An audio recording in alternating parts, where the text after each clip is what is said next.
waxaan rabaa inaan idin siiyo update-kii ugu dambeeyay 48 saacadood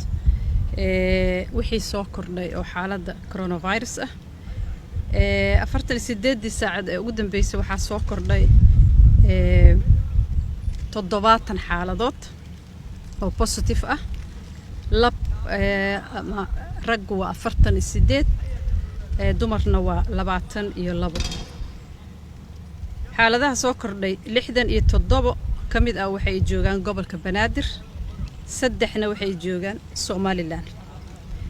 dadka laga helay da'dooda waxay kala tahay sidan soo socoto ka yar 20 sano boqolkiiba waa 3 20 ilaa iyo 39 sano waxa waaye 48 40 ilaa iyo 59 waa 27 60 sano iyo ka badanna waa 22 tirada guud ee dadka laga helay Soomaaliya oo dhan waxay isku noqonaysaa 671 dhimashada waa 3 qofood saddexda qofood qof waxay ku kala geeriyoodeen Banaadir Puntland iyo Somaliland tirada guud ee dhimashada waxay noqonaysaa 31 Ilaahay u naxariisto waxa ka bogsaday 3 qofood tirada guud ee dadka bogsaday waxay noqonaysaa 34 sidaan mar walba ku celinno wacyigelinta takhaatiirta culumada bulshada kala jaadka in la xakameeyo cudurka waa muhiim inaan ka taxadarno oo aan ka hortagno aad iyo aad muhiim u tahay saad arkaysaan bulshadii ku siifida maalin walba waxaa soo baxaya nambaro cusub oo tiradooda ay kor u sii kacayso insha Allah inaan dadaalno mowqifka dawladda uga aadan cudurkan coronavirus waa inaan ku dadaalno in aan qofna ku waayin oo soo nooga dhimanin cudurka dawladda dadaalkeeda waa badan yahay habeen maalin waxay u taagan tahay qaybaheeda kala duwan ma aragtay in laga warbixin laga helo xaaladaha soo kordha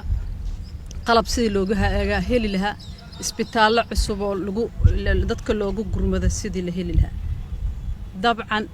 dadka la baarayo tiradooda markii la fiiriyo waa yarihiin waa la soconaa magaalada in calaamado badan dad leh ay u dhinteen la sheego midna waa xaqiijin shaybaar lagu xaqiijiyay qofka inuu u dhintay cudur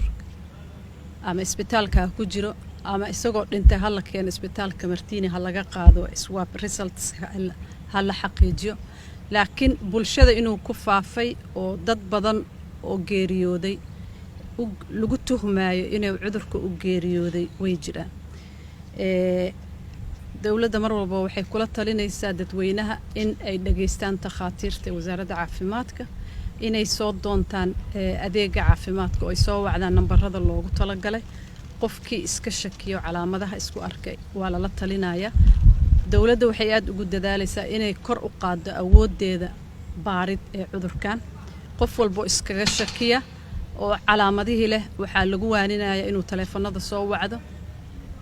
oo takhaatiirta uu dhageysto markaasna laga qaado baaritaan la xaqiijiyo xaalkiisa tirada aan sheegayna dadka guud ahaan laga helay ma aha dad intoodaba isbitaal Martiini ku wada jira ama gobolada isbitaallo ugu jira qofka markuu positive yahay waxa laga yaabaa inuusan calaamado lahayn waxa laga yaabaa in xanuun yar yar oo aan yaani qandha iyo waxyaalo badan oo guriga lagu maareyn karo inay jiraan waxa lagu la taliyaa qofka inuu gurigiisa joogo laakiin iska dhowro bulshada gurigiisa dadka iyo inuu iska dhowro soo asagana yaani u xakameysnaado dadkii uu jecel yahay dariska iyo saaxiibada iyo qaraabadina uusan contact ula sameyn falgal si uusan cudurka u fidin laakiin waxa lagu la taliyaa xaaladiisa haday iska bedesho inuu soo wacdo adeega uu isbitaal Martiini yimaado ama gobolada meel allaala meeshii lagu daaweynayo taas micnaheedu waa muhiim dadka in la baaridda in kor loo qaado waxa la bilaabay gobolka Banaadir in si random ah oo talanteel ah loo raadiyo oo saambalo loogu qaado ayadana waa idin la socodsiin doonaa heerka uu bulshada fiditaanka gaaray laakiin waxa muhiim ah mar walba in aan xaqiijino dadka u dhinta cudurkan oo qof walba la baaro siyaasadeennana waa inaan ka hortagno in qofna noogu dhimanin intii dhimatay Allah u naxariisto inta xanuunka uu haayo Ilaahay ha ka qaado laakiin muhiim waxa waay qofka inuu is dhowro banaanka iska xakameeyo meelaha ciriiriga uusan gelin magaalada waxaa laga bilaabay in la qaybiyo geedaha afka lagu xirto mask qof walba markuu bannaanka u baxaayo uu afka xirto siduu isu dhowro baabuurta gaadiidka publikada marka la raacayo sidoo kaleeto qofka inuu gacmaha iska dhaqo haddii uu xanuunka dareemo ama calaamadihii dareemo inuu wacdo nambaradii loogu talagalay dadka waaweyn cudurrada qaba in laga ilaaliyo xanaano goonina siiyo ilaahay hana garab galo waa dadaalaynaa. Wassalaamu calaykum waraxmatullahi